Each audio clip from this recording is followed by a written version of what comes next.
Depuis toujours, l'humanité a cherché la vérité en suivant, on va dire, deux grandes routes, la science d'un côté et la spiritualité de l'autre. Mais et si ces deux chemins, aussi différents soient-ils, nous menaient en fait à une impasse? C'est le dilemme un peu vertigineux qu'on va explorer aujourd'hui en s'inspirant d'une réflexion qui date de 1955. Et tout part d'une question. Une question qui est vraiment au cœur de tout ça. L'ignorance, est-ce que c'est vraiment la racine de toutes nos souffrances? C'est une idée super puissante, n'est-ce pas? Parce que c'est le point de départ de deux visions du monde qui sont complètement opposées, mais qui, au fond, cherchent toutes les deux la même chose, nous sauver. Ok, alors commençons par la première voie. C'est celle du savant, le chemin de la raison pure. L'idée ici, c'est que les réponses à nos problèmes, à nos souffrances, elles sont juste là, sous nos yeux, dans le monde matériel. Il suffirait, en quelque sorte, de les découvrir. Pour la science, le postulat est assez simple au fond. L'ignorance, c'est quoi? C'est juste un manque de connaissance des lois de la nature. Et la solution, du coup, elle est logique. Il faut se retrousser les manches. On observe, on analyse, on maîtrise ces lois pour ne plus être à la merci de l'univers, mais pour en devenir le pilote. Et il faut bien le dire, c'est une approche qui est d'une puissance incroyable. Le scientifique avance, il est persuadé qu'en perçant les secrets de la nature, eh bien, on finira par maîtriser la vie elle-même, et donc par mettre un terme à la souffrance. Mais c'est précisément là que ça coince. C'est là que tout bascule. Après avoir tout mesuré, tout analysé, tout disséqué, le savant arrive au bout du monde matériel. Et là, il se retrouve face à un précipice. Tous ces outils qui étaient si efficaces jusqu'à présent deviennent complètement inutiles. La matière ne peut pas tout expliquer. Alors, face à cette impasse du matérialisme, une autre voie s'ouvre, mais alors à l'opposé complet. C'est l'évasion spirituelle, celle qui est incarnée par le Bouddha. Ici, le but, ce n'est plus de maîtriser le monde, mais au contraire, de s'en extraire. Et là, le postulat est complètement retourné. L'ignorance, ce n'est plus de ne pas connaître le monde, c'est de croire que ce monde est réel. Pour le Bouddha, c'est le désir de vivre qui nous enchaîne à cette illusion. La solution, donc, ce n'est pas du tout de maîtriser le monde, mais bien d'abolir le désir lui-même. Et attention, il ne faut surtout pas sous-estimer la puissance de cette approche. C'est une discipline qui permet vraiment de se libérer de la souffrance en se détachant de ce qui est vu comme une grande illusion. C'est une voie de libération intérieure qui est extrêmement profonde.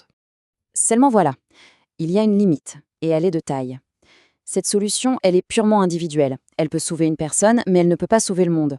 Le reste de l'humanité, le collectif, reste piégé dans le même cycle de souffrance. C'est une évasion, oui, mais ce n'est pas une transformation globale. Et voilà, on a nos deux camps. Ce tableau résume parfaitement le dilemme. D'un côté, le savant, qui regarde vers l'extérieur, de l'autre, le Bouddha, qui se retire à l'intérieur. Deux approches très puissantes, mais qui, au final, échouent à résoudre le problème dans sa totalité. Et pourquoi? Eh bien, peut-être parce que toutes les deux sont des approches purement mentales. Elles sont prisonnières de notre propre intellect. Bon, alors, si le mental, qu'il soit tourné vers l'extérieur comme le scientifique ou vers l'intérieur comme l'ascète, nous mène dans une impasse, qu'est-ce qu'il reste? Est-ce qu'il pourrait y avoir une troisième voie, une connaissance qui viendrait non pas du mental, mais de l'être lui-même? Parce que face à ce double cul-de-sac, la question devient inévitable, non? Est-ce que la vraie connaissance est tout simplement impossible? Est-ce qu'on est condamné à choisir entre une maîtrise du monde qui sera toujours limitée et une fuite solitaire? C'est là que la source qu'on étudie propose une sortie par le haut, la connaissance par identification. L'idée, c'est de complètement changer de perspective. On arrête d'être un observateur qui regarde un objet de loin. Il s'agit de fusionner sa propre conscience avec la chose qu'on veut connaître, d'aller au-delà des instruments, au-delà de l'analyse mentale. Et cette phrase, elle est vraiment au cœur de tout. On ne peut connaître que ce que l'on est. Si on veut connaître quelque chose, il faut le devenir. On voit le changement de paradigme. Il ne s'agit plus d'analyser, mais de s'unir. Mais attention, qu'on soit bien clair, il ne s'agit pas d'une fusion physique, évidemment. Pour connaître l'univers, il faut devenir l'univers, mais pas matériellement. C'est une identification de conscience. C'est un véritable saut au-delà des limites du mental.